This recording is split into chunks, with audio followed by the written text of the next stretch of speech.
Hello. Thank you for tuning in to the GSMC Book Review Podcast, brought to you by the GSMC Podcast Network. I am your host, Sarah. I am very happy to be with you. I hope you had a wonderful 4th of July weekend. As we get started, I do want to remind you, as I always do, to please like, follow, and subscribe on whatever platform you're either listening to or watching this episode on. You can also help the podcast by going to gsmcpodcast.net. There you can leave a donation of some sort. This really does help the podcast, gets it out to more readers such as yourselves. It helps not only this podcast, but the network as a whole. And just like liking, following, and subscribing, it does help us get the podcast out. Liking, following, and subscribing engages that algorithm. This helps in a different way. All ways are equally important and equally appreciated. So thank you if you've already done any of these things. Thank you in advance if you have plans to support the podcast. But just being here and listening or watching, whatever you're currently doing, is wonderful. So thank you for all of the support you've given the podcast throughout the years, whatever form that support has taken.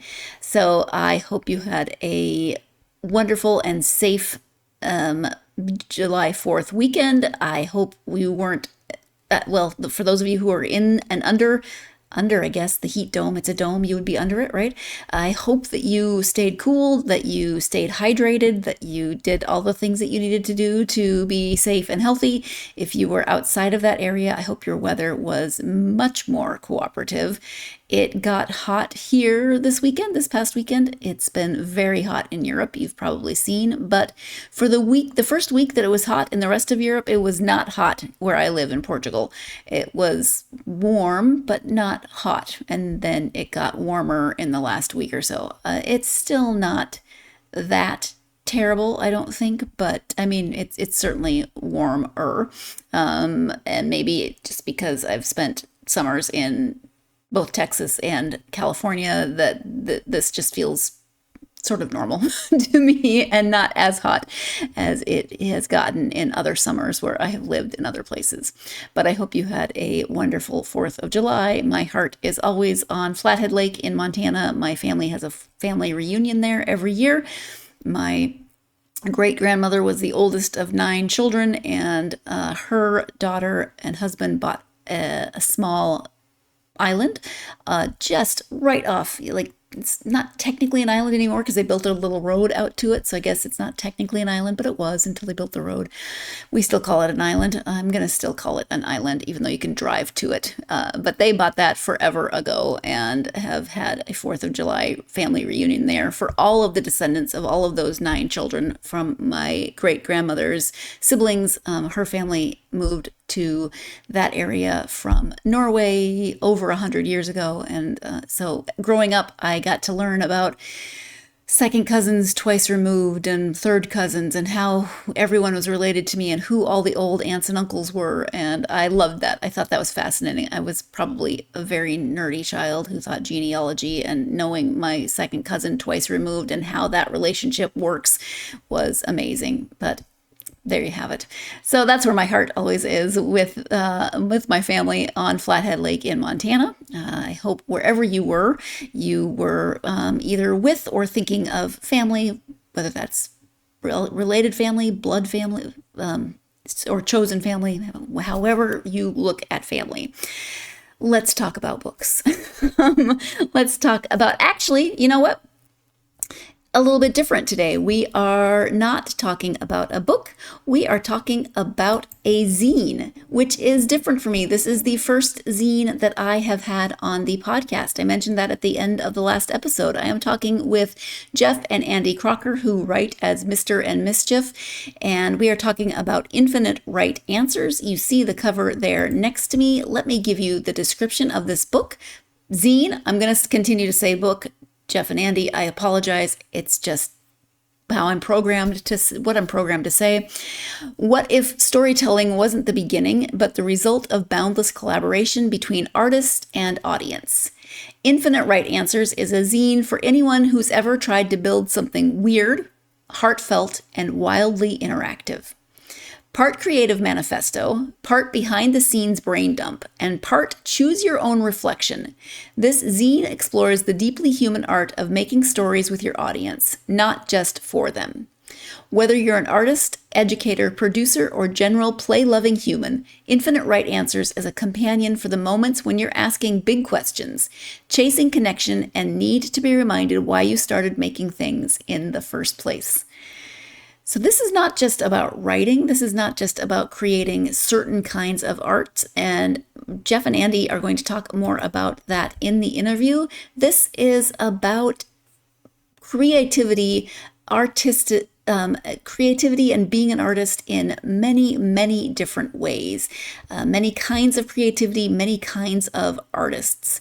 Maybe you don't even think of yourself as an artist. They're going to talk a little bit about that also. This is a zine, so it is not, it's not a tome. It is not a textbook. If you have a few moments, you can read a little bit. You can read 2 pages. If you have a little bit longer of a time, it does not take you that long to read through this and get all of their insight into creativity and what you can do to spark your own creativity and what you can do with that creativity and how you can share that creativity with others. I had so much fun talking to Jeff and Andy, and I am very excited to share this episode with you. So let me go ahead and turn the conversation over to them. Again, the zine is called Infinite Right Answers. The authors are Jeff and Andy Crocker. Jeff and Andy, hello. Welcome to the podcast. Thanks for having us. Hello. Thanks for having us. I love doing interviews when there's more than one person because then you guys get to figure out who's going to say what and when. But sometimes they're in different places, so you at least are in the same room together. Yeah, I can poke his shoulder. That's right. And you probably have that secret marital communication, right? Sure. Yeah. Probably needs to be tuned up here. Just say yes. Yeah. Yes. Yes. Yeah, absolutely. We are going to talk about your zine, which is a first for me. This is exciting. So I'm looking forward to talking about Infinite Right Answers. But before we do that, I would love if you would take a minute just to introduce yourselves so my listeners can get to know you a bit. Sure. Yeah. My name is Jeff Crocker. I'm Andy Crocker.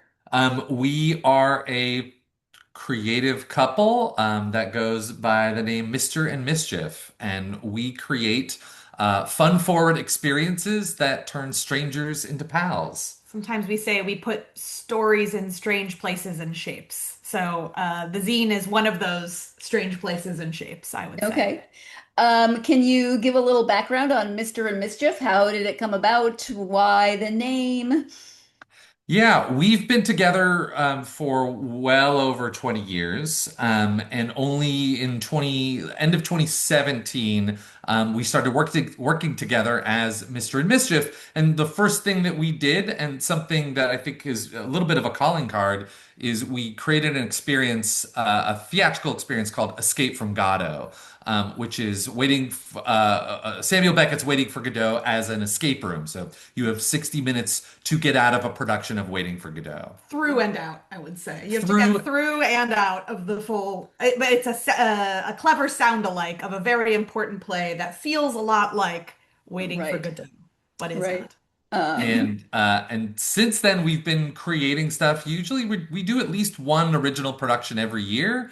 And yeah, it's always, as sort of Andy mentioned, it's stories in strange places and strange shapes. Sometimes it's more theatrical. We've done, then we have this zine, and sometimes it's, physical objects or working in site-specific work, a whole range. Okay. So then talk about the zine, Infinite Right Answers, and how that fits into the larger body of work, how it came about. I can do how it came about. Go for it. And then you could do fitting into the larger body. Absolutely. I would say we came to a crossroads in our sort of development as a company, team, production, and studio, whatever you want to call our very small kitchen table design firm. And we came to a point where we wanted to share our work in a way where people didn't have to be in real time and real space together, that was easier to share our philosophies, that wasn't a TED talk and wasn't a big chonky book. And we wanted something that felt very authentic to us and our voice and how it feels to be in the room with us. And we love zines, and Jeff is really wonderful with crafting things in physical space. So it seemed like a natural fit for us to create something short, sweet, and authentic. Would you say that's accurate, sir? Yeah, absolutely. And I think that, right, it's sort of to what Andy was saying, it fits in our whole body of work in that it's the same approach as a book might be, of like something you can have with you on your shelf and you can reference it and read from it. You can use it at your own speed, and yet it is in a form that is a little bit outside of the ordinary. It is very accessible. If you don't necessarily want to sit down and feel like you're diving into a textbook, it's, pretty bite-sized in terms of how the whole sort of philosophy on immersive and interactive experience design goes. Yeah. You mentioned, Andy, that you didn't want a big chunky book, and this you can read in a very short space of time. You do not have to commit to just sitting down and slogging your way through a lot of instructions. So there you heard Jeff, and before that, Andy, talking about how this book is accessible. As I said at the beginning, it is not long. It does not take a long time to read the entire thing. And Jeff is talking about how it is accessible. It's a philosophy on immersive and interactive experience design. What does that mean? There are infinite right answers. It could mean so many different things depending on how you choose to take the information that Jeff and Andy gave you, not only in this podcast, but in this scene, and do with it what you will. We're going to take our first break of this episode. When we come back, might be an obvious question, but we're going to talk about what is a zine. You're tuned in to the GSMC Book Review Podcast, and I will be right back.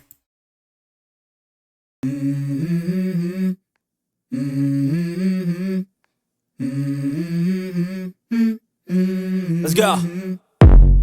I wake up to a little bit of drool on my pillow, feel like it's gonna be a bad day. Yeah, I'm tired of shit, and the coffee ain't hit yet, damn, ain't that great. I don't wanna go to work, cause my boss is a jerk, and I'm not even that paid. I need a change in my life, cause I don't feel alive, and there's nothing that makes me happy.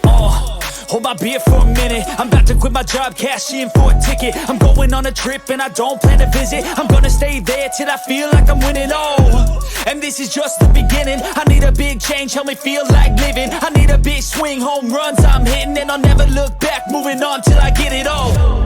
And we all got dreams, we all want things, but what you gonna do for it? How you gonna move for it? What you gonna be?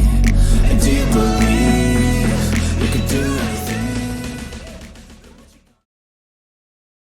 Welcome back to the GSMC Book Review Podcast and my conversation with Jeff and Andy Crocker. As we get into this second segment, this is your second and final reminder that you can go to gsmcpodcast.net. There you can leave us a tip of some sort. Think of it as buying me a book, buying me a coffee, whatever you want to think of it as is great. It just means that you are showing this podcast and the network as a whole support, as you have done in infinite ways throughout the life of this podcast, for which I am greatly appreciative. Again, that link is gsmcpodcast.net. Thank you again. Before the break, you were introduced to Jeff and Andy, and then you got an overview of the zine. So let's go ahead and return to the conversation with Jeff and Andy. I never want to assume, some of my listeners are going to roll their eyes when I ask this question, but I never want to assume that everyone knows what a zine is. So would you explain that a little bit? I think that's a good idea, because there's a center section where everyone knows what a zine is, and then there's an older and younger. I had a 20-something-year-old pronounce it a Zine to me, and I had Oh, to be, okay. oh, it's zine, it's short for magazine. And they were like, oh. So, Jeff, you're a zine guy. Me? Yeah, well, first of all, it's short for magazine. It's short for magazine. Right, zines are, I always think of them as from the like early 90s. But I'm sure someone will be like, actually, they were invented in 1785 Exactly. by Jebediah I'm Zine. not a zine historian, but I think of them as very much a like, early 90s, late 80s sort of thing. And it's self-published. It's like a self-published thing that is you and your art. It's like what you want to put out in the world. Typically, they're made on photocopiers, cut and paste a lot of times, and hand distributed. And they have been continuing for many, many years, both in the art world as well as the literary world. And they're sort of intended to be highly accessible. And well, and speaking of accessibility, they've had like a huge comeback in recent years because of, I think, I don't know if it's because of, but seems interesting that in times of political turmoil, zines are a great way to get your voice heard super independently. It gives access to young people that might not have access to a publisher or a publicist or any of those things. It puts the voice into the hands of everyone. So self-published, self-distributed, very much on purpose and as part of the what it means to be a zine, I believe. But I'm sure a zinologist would have more to say on this. A zineologist. Now that is a job that was never on my bingo card. And the slightly snarky part of myself wants to say, now explain what a photocopier is. Listen, That is accurate. I think there are lots of people that probably don't know what a photocopier like is. there's a very visceral memory of like 3 a.m. Kinko's runs for me. Like so much of my 20s was like involved in like very, very late night Kinko's Yeah. shenanigans. I'm And just we miss it, Yeah, honestly. I'm just thinking of never for me never anything inappropriate, but photocopying my face or Yeah. photocopying my I remember doing a lot of like cutting out of images and gluing them to a paper and putting it like that was, Yep. early, previous zine days, a lot was just like a lot of collage because you couldn't just like, blorp an image on a piece of paper the way you can now, which is wild to me. Yeah. I mean, I'm just thinking about the time of that sort of photocopying and the concept of taking an image that's not physical and just putting it into something and moving it around so easily. Oh no, I would like it on this page. It would have blown my little late 80s mind, early 90s Yeah. mind. Exactly. So, can you talk about then infinite right answers and the inspiration behind the title? Yeah, this is Andy, this is all you. Which the title part? Yeah. Oh, okay. Well, I think when we were like, let's make a zine, the nice thing about having it be a zine is it really makes you cull down all of your wild thoughts and philosophies of your practice into really, again, accessible, bite-sized, and it took us some time to kind of get to the core of what we believed. And it really came out of this idea that we like to create a lot of, some people like to use the word like agency with folks that are interacting with our work, like real authentic choices, and that they would have real impact on whatever piece that we are sharing with the public. And as we build these things, we increasingly became annoyed with the concept that when you invite someone to participate in art, that you're like, there's no wrong answers. And that would like drive us nuts because there are so many wrong answers. It's just an inauthentic thing to say because you don't want to harm your community or the art or the artist's intent or budget or physics. Like there's so many wrong answers. There's so many, like blue sky is a wonderful thing to talk about, but there are limitations and there's considerations. But the flip side of that there are wrong answers does not negate the fact that there are infinite right ones. And if you design, instead of saying no wrong answers, but shifting that frame to say infinite right answers, it feels expansive. And also, we feel like gives the artist agency and the creator's agency as well to sort of create what those boundaries are. And it is a real core principle of all the work we do. What do we need to keep as it is, and what can we give away and share with those interacting with the piece? Yeah. That was all about the title. I think there was a second part to the question. No, that's okay. But I will ask infinite right answers. In this day and age, sometimes it feels like social media would like us to think that there are not infinite right answers. You know, half the videos start with you've been doing this wrong your whole life, Right. or did you know that you should do it this way? So, infinite is full of possibility. How do you then boil that concept down into a zine, into something that's more accessible and Very finite. yeah. This is a great question. How do we boil it down? I think it's taking all those, I think it's what Andy was describing, and it's taking all the chunks of like how we talk about what we create and how we create it. Um, for us, experience design is about what feeling we want our guests, our audience, our readers, whoever's engaging with our work to have. And we start from there. Like, what is that thing that we want to start with, and how do we go through it? And at some point in the middle of that development, it is yeah, where do we have that fulcrum point, that connection point that allows for what anyone puts into it is correct. And from there, what they get back, what that feedback loop gives back to them is authentic to their choice. And so I think just making sure that we sort of made our page headings essentially each thesis statement as we go along, so that each page spread, for the sake of it being a zine, each double page spread is a concept that we're trying to articulate both in words and some images that some we created, some we clipped out, some we modified. Yeah, it was not easy. It was fun though. But it was sort of almost like we took our whole practice and to sort of extend the zine, the Kinko's metaphor. It's like we took our whole practice and sort of cut out the parts that we really wanted to share Mm. and created this zine doing that. And there's some hand-drawn illustrations as well as more collage style, all working together. So it's almost like, we did a big, we talk about it in there. We dumped out all the Legos Yeah. and Yeah. then took the pieces that we wanted uh, and put them there. And the hand drawn, the images, both of you, one of you, where did those come from? That's all, Mo Jeff. No mostly. one wants to see what I would draw. I've been trolled by our daughter so many times. I drew Always one nice. sheep that looked like a llama and or no, it was a poodle that looked like a, wait, listen, It was it's something not with great. It was that was fluffy. It's lost to yeah, history. It's lost to history, thank God. so Jeff, have you always been an artist?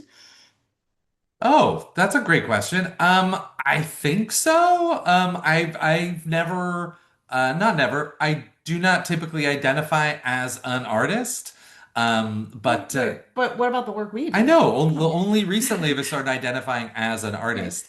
But certainly always been artistic my whole life.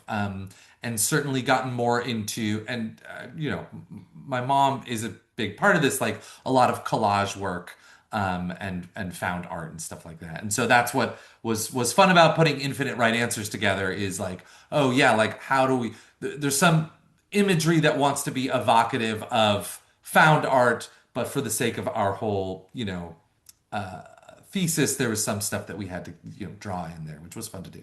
Sure. Yeah, and I think that that's a really interesting question about being an artist because I think some of the idea of this book is that we really want it to be for anyone. You don't have to identify as an artist or Yeah. as a creator or as a creative to have the framework be really helpful. Like to me, this is like we've talked about this so much, which is like planning parties and gatherings or how you want to lay out your schedule or any like however you're doing it, like you want to crack open your imagination for so many things. It doesn't have to be, you don't have to identify as an artist, although I think more people should personally.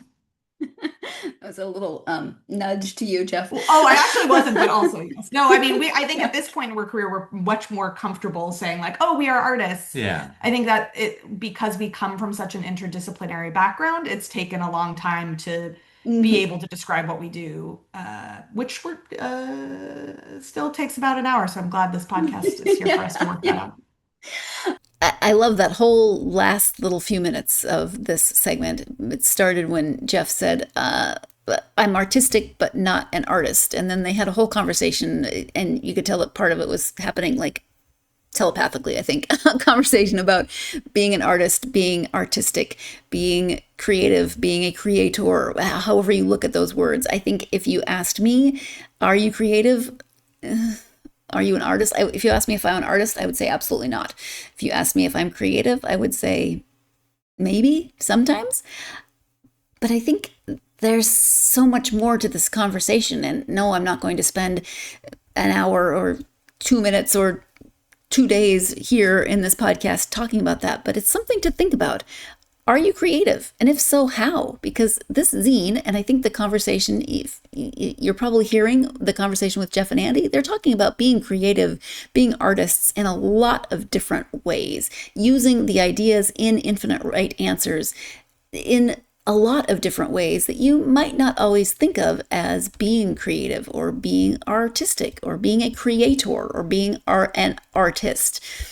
Something to think about. You can think about it during the break. You can think about it later and beyond this conversation, of course. But we are going to take our next break of this episode.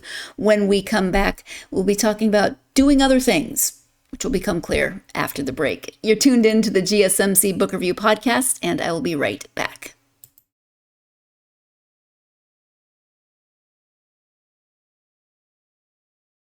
For the best and latest podcasts available anywhere, go to the podcast app on your cell phone and type in GSMC to access free content-rich podcasts on health and wellness, book reviews, sports, entertainment, relationships, social media, movies, technology, finance, and even weird news. Subscribe and download the GSMC Podcast Network's family of shows, available everywhere podcasts are found.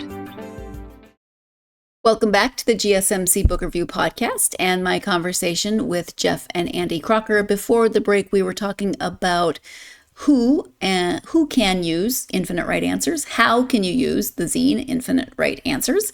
We're going to continue talking about that. So let's go ahead and return to the conversation with Jeff and Andy. Speaking of interdisciplinary, you encourage people, if you are an author, go see a play. If you're, go to a rock climbing gym. Yeah. Just random things I'm throwing out, but talk about that, encouraging people to do things outside of their comfort zone. Yeah, I mean, I think the most succinct example I can offer, and I can't recall who said this. I believe there have been some studies that when you taste new foods and new flavors, you ignite new parts of your brain. And so it's the same concept. Whereas if you are an author and you have your writing groups and that brings you a lot of joy and it helps you hone your craft, still just stepping out and being new at something or engaging that same creative energy in a different medium starts to illuminate new parts of your brain. And so those start to make new connections to things that weren't there before. And so the same thing is with when you go traveling, like, just getting out the door and going someplace new and talking to different people and trying different foods and getting coffee from a different cart or something. Like, it creates new connections that will probably immediately impact your artistic output.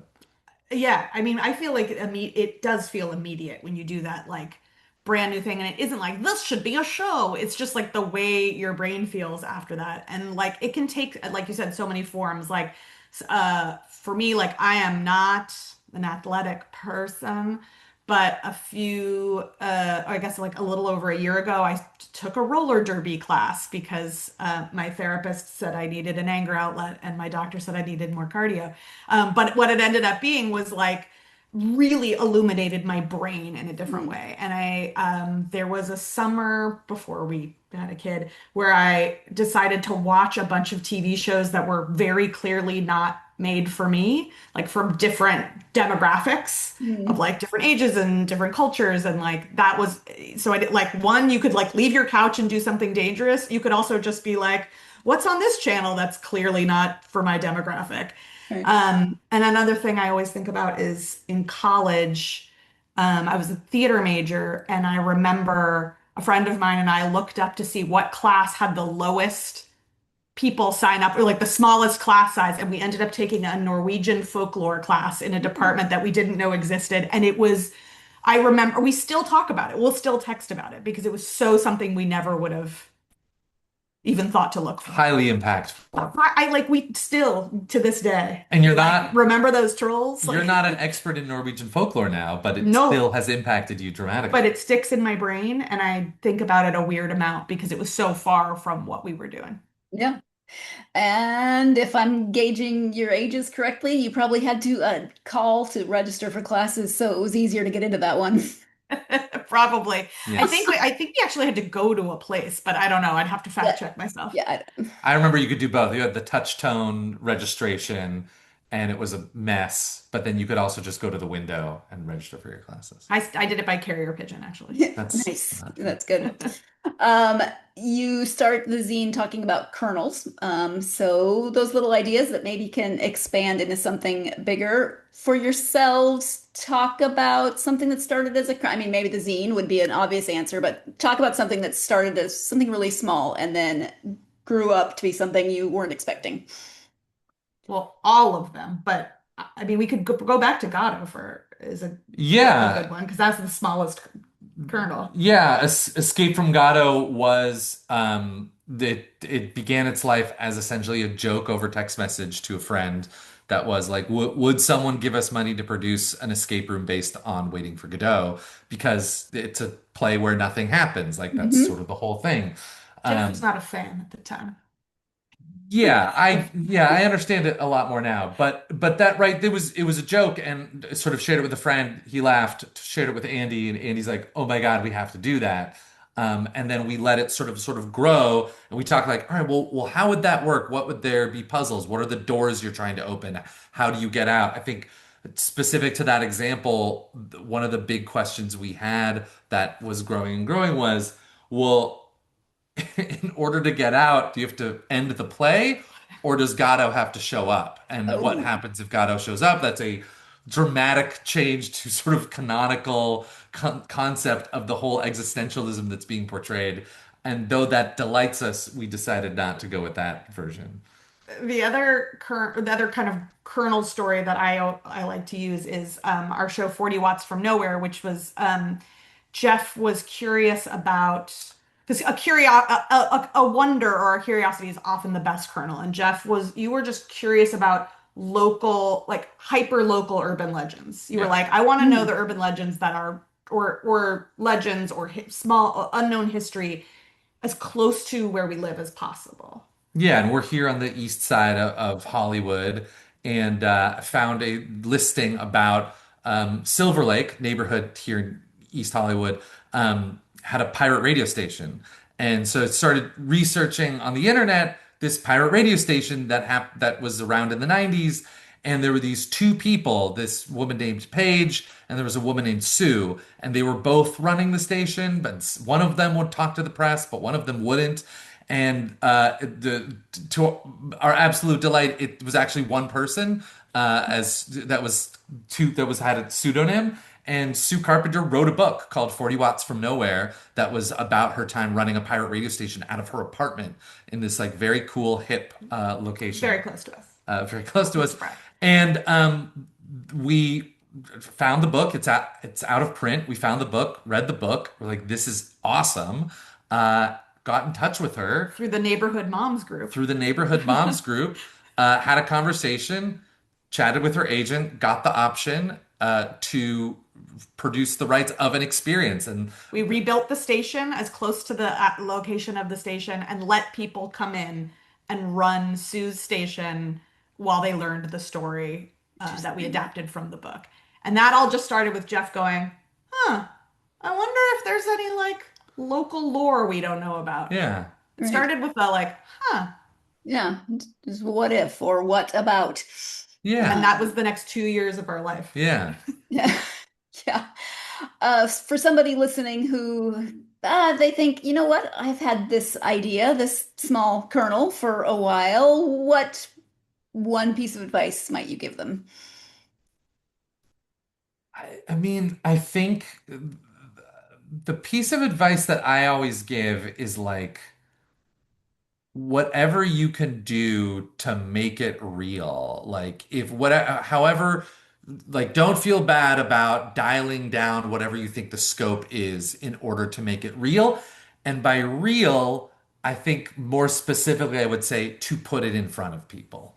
And I think that for, as we design, interactive theater or experiences or, guest powered installations, or zines or anything, like putting it in front of someone is so scary and so agonizing sometimes. And it's just opening up your heart and being like, go to town.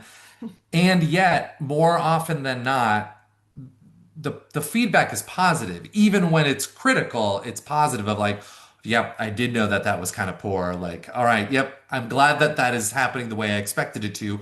Or at the best possible thing, someone goes, wow, this was incredible. I can't wait for more.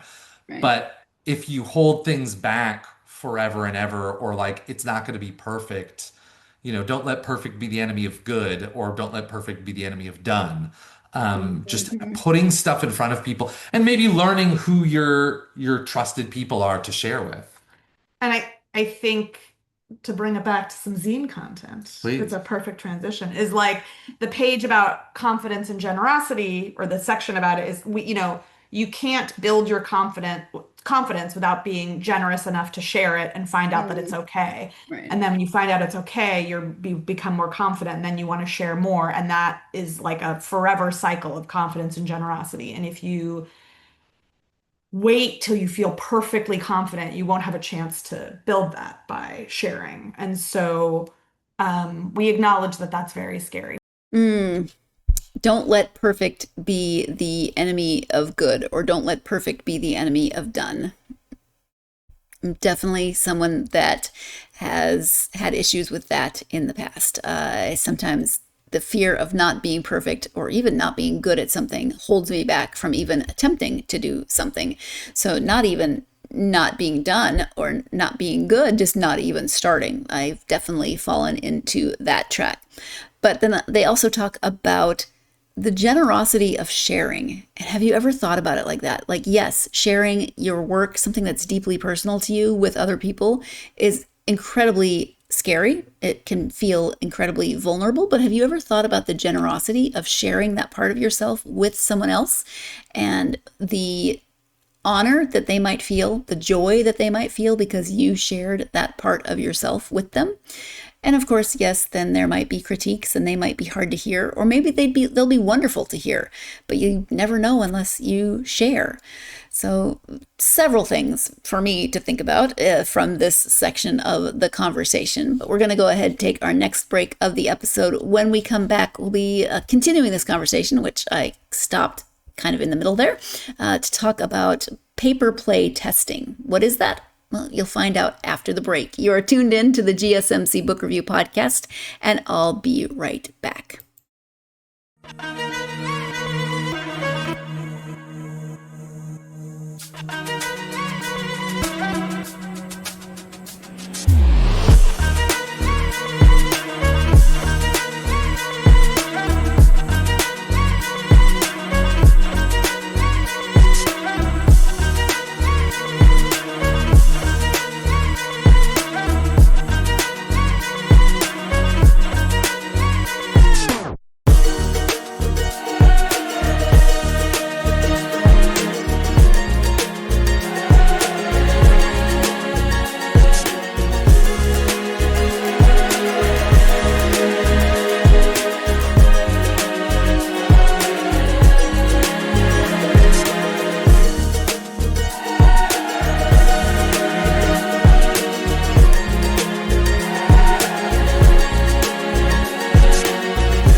Welcome back to the GSMC Book Review Podcast and my conversation with Jeff and Andy Crocker. Before the break, they were talking about the importance, the generosity of sharing, and we are picking up with that same theme in this next part of the conversation. So let's return to that conversation with Jeff and Andy. But the sharing could also be, we call it like paper play testing. If we have an experience, we basically will do like a D&D version of paper before we build anything. So whether we're describing what a pirate radio station looks like and asking someone, okay, you have headphones and you have CDs, like what do you do next? Like we'll do a D&D style version, or we'll read something around a table. We'll get a bunch of friends on Zoom and just talk through what's inside of our brain. Yeah, what are all the textures and feelings and smells and everything that are associated with, we've done a project that's all about, childhood detective agencies. Oh, I was like, what show are you talking about? Springtime and fruit snacks and running around and yeah. And for that, one of the earliest things we did was get a bunch of fruit snacks, get a bunch of friends and walkie-talkies together and go into the field before we had written really anything from the show. Okay. That sounds fun. Are you working on anything currently? Any projects?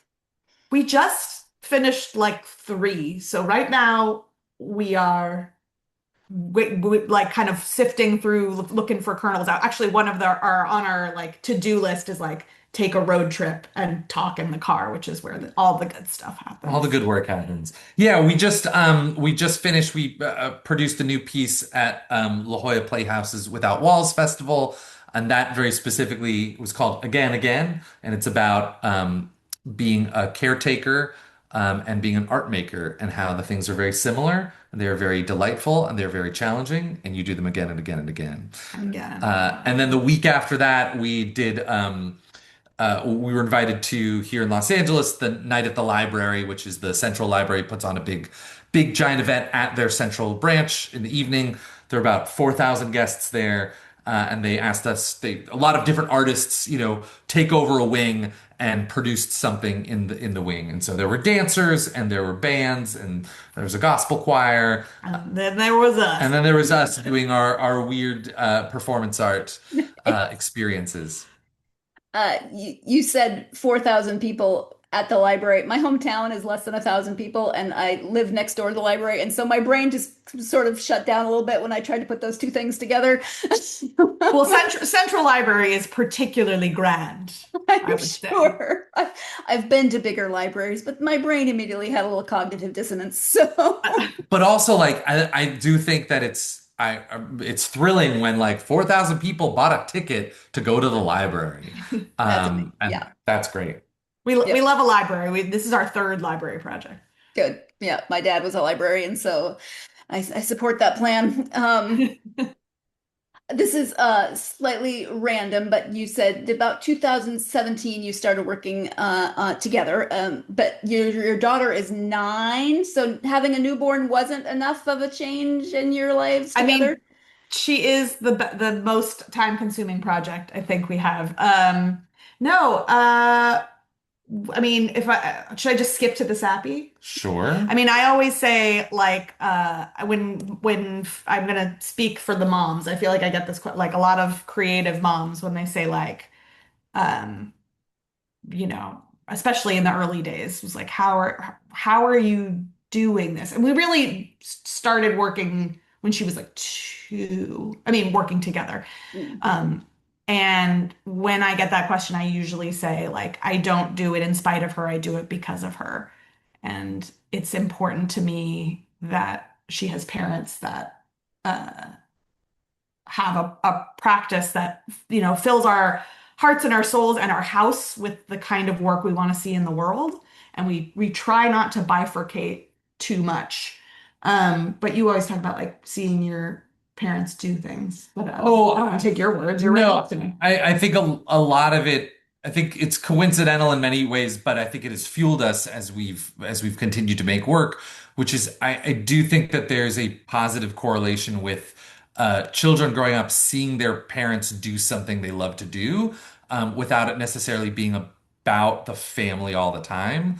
Like, oh, hey, I love, playing this board game with you kids. Like, that's great. But like genuinely seeing, your one of your parents like building something in the garage or gardening, on the weekend, just seeing and being seen as a parent doing something you love, I think is important. Just letting them have the sense of like you could just like do the thing you want to do and enjoy it, Yeah. is I think a good lesson. And we bring her with us so many places, and Childcare is expensive. childcare is expensive. So sometimes the kid comes to an experience design conference and she sees a lot of cool stuff. Yeah.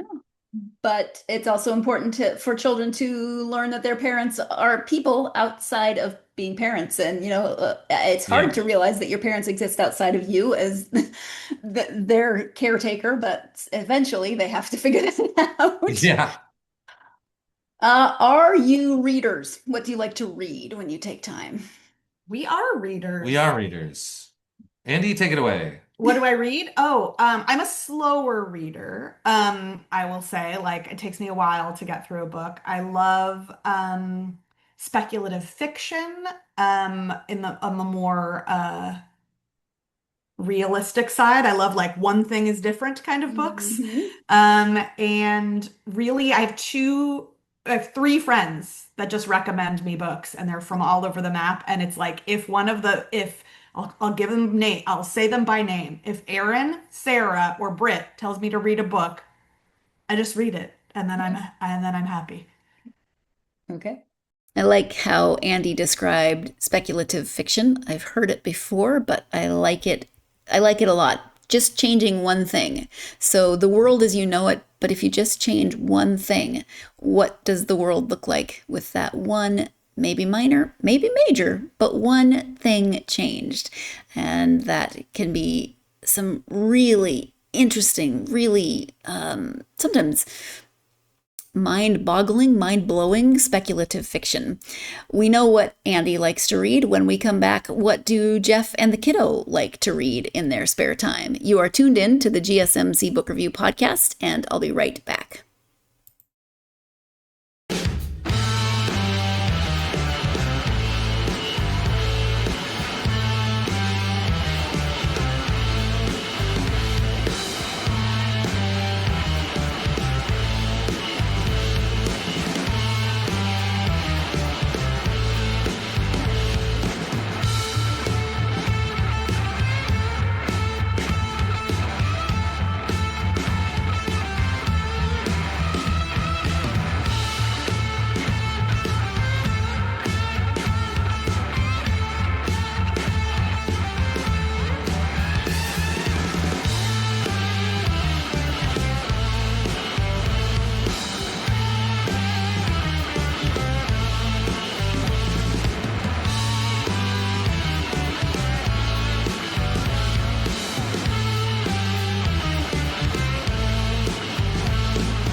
Welcome back to the GSMC Book Review Podcast and the conclusion of my conversation with Jeff and Andy Crocker.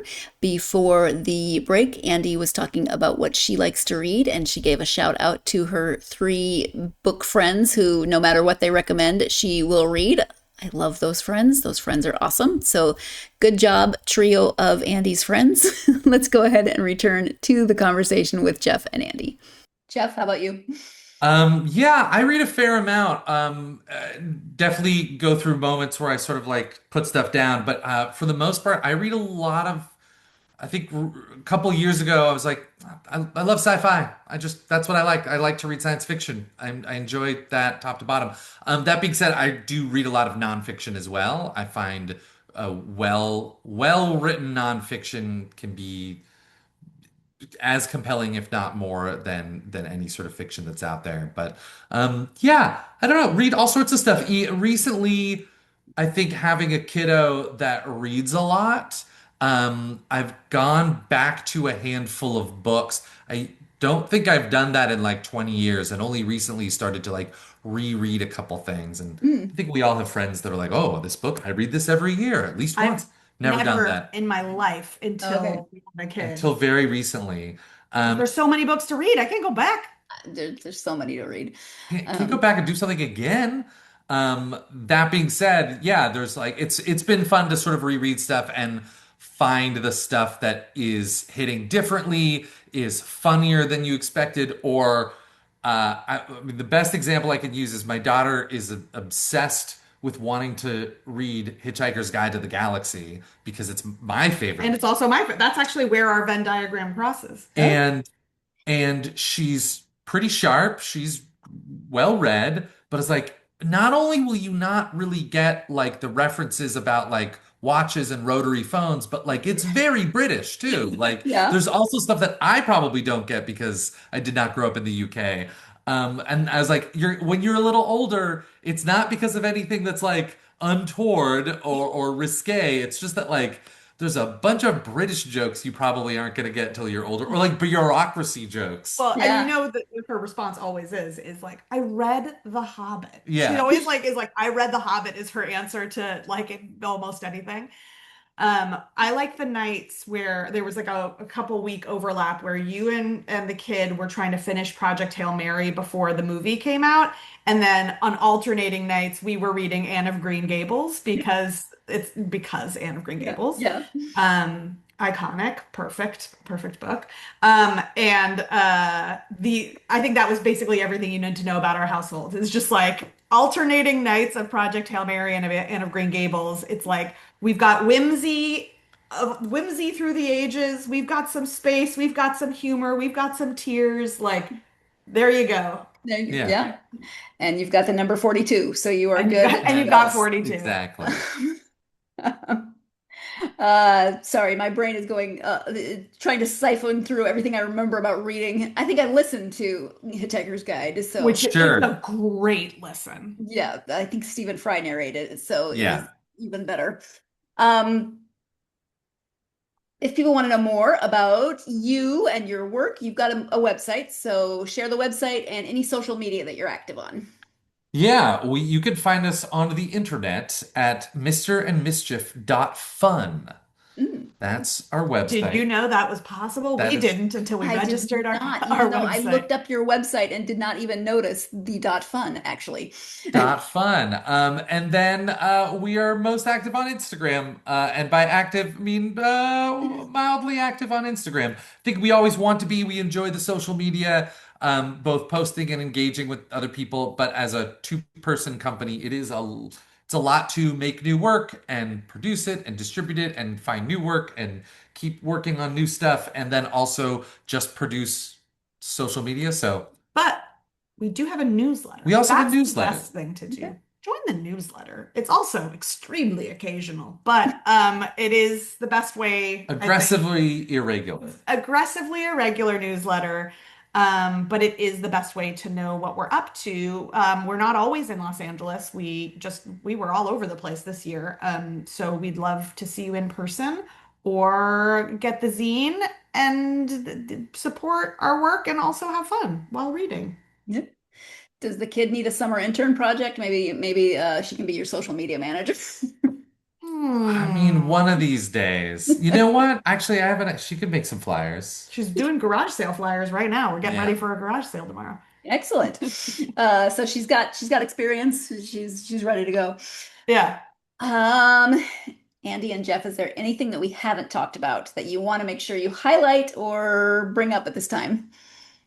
I don't think so. Support your local library. Support your local library, please. And by support, just go to your local library. Yeah, you just Oh, need yeah. that. Use the resources, engage with your library. And your local library may have a zine section. There's quite a few libraries that do have zines available. I think it varies in terms of whether they're like reference materials, you want to leave them there, or whether you can check them out and take them home. I think it depends on the library system. But if you're zine curious and you don't want to plunk down the Oh. $5 to $15, One Abraham Lincoln for Yeah. a zine. well, ours is a little. Ours is 3 Abraham Lincolns. Ours is 3 Abraham Lincolns with shipping included. But it's a great way to explore. Yeah. So support your local library, everybody. At least stop saying they're irrelevant. That's a good place to Oh start. my gosh, or I will lose my mind. Yes. Do not say that because Andy will appear in your house. Just like Beetlejuice. If you say Exactly. if you talk smack about the library 3 times, I will Beetlejuice you. I appreciate that. Nice. Well, thank you so much for taking time out of your day to talk to me about the zine and your work. I really appreciate it. Thank you for having us. It was super fun. Thank you again to Jeff and Andy for joining me to talk about the zine Infinite Right Answers. I love that idea of infinite right answers. I love the conversation about there's no such thing as a wrong answer. Well, yeah, I mean, you can have a wrong answer, but there are also infinite right answers. I hope that from this conversation, you got a lot of things to think about because am I going to call myself creative? I don't know. But did this conversation and this scene spark a lot of ideas and get me thinking about a lot of things differently than maybe I have before? Absolutely, yes. And I think that is the key of this zine.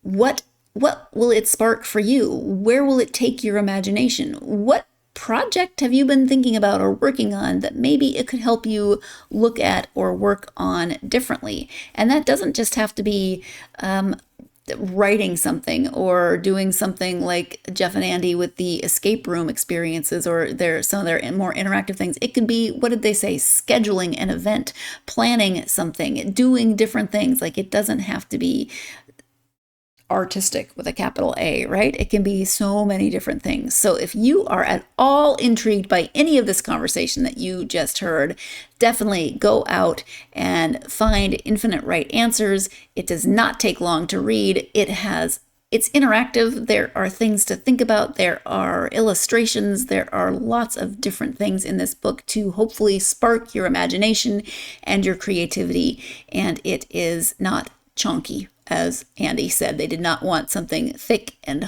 difficult to get through. No, this is bite-sized and very easy to digest. So go check this out. And thank you so much again to Jeff and Andy, but thank you as always to you for joining me for this episode. I hope that you will join me for the next episode and the next interview when I will be talking to Christina Kovac about her book, Watch Us Fall. This is suspense, psychological suspense. It is about a snowy night in Washington. It's about 4 friends who live together. They live together all through college. They live together after college. It is about one of those friends' boyfriends who goes missing. It is all of those things, and I won't say none of those things because it is all of those things, but it's also so much more than all of those things. So it's a missing persons case, but it's also it's about identity, it's about relationship, it's about friendship, it's about the truths that we tell ourselves, the lies that we tell other people, what counts as a lie, lies of omission, lies of just outright big lies, white lies. All of those things come into play in this book. So please join me for the next episode when I will be talking with Christina Kovac about Watch Us Fall. I hope that you are having a great week. I hope that you enjoyed this episode. As always, please do like, follow, and subscribe on whatever platform you're either listening to or watching this episode on. It does help the algorithm. I know, I say it every time. I will continue to say it. It helps the algorithm. Thank you so much for doing that. Leaving a review is incredibly helpful. A positive review, simple, can be one sentence, but it helps the algorithm. It engages that algorithm, gets this podcast out to more readers like yourselves. You can also follow the podcast on social media, Facebook, Instagram, X, TikTok, Threads, Blue Sky. I think that's what we're on right now. It's all in the description. You can find all of those links in the description. But if you're on a social media platform, look for the podcast. Maybe we're there. Come find me. Ask me questions. Tell me about the books that you're reading. What is your summer reading looking like? Do you have summer reading goals? Will you get a personal pan pizza if you hit those reading goals? Because whatever incentive works, do that. I hope you're having a great start to your week. I hope you had a really good 4th of July weekend. Whatever's going on in this week, in July, in this whole summer, I, of course, hope that you have plenty of time to get yourself lost in as many good books as you possibly can. Thank you so much, and I will talk to you next time.